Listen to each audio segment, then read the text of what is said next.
بطش ربك لشديد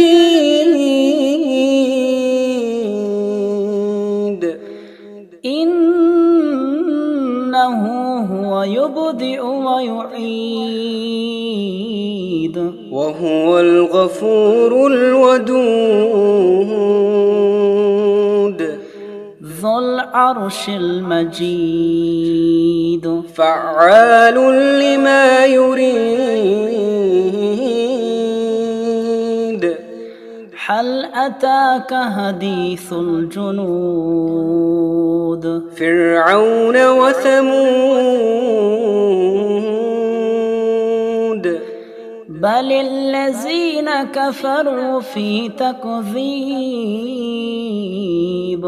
والله من ورائهم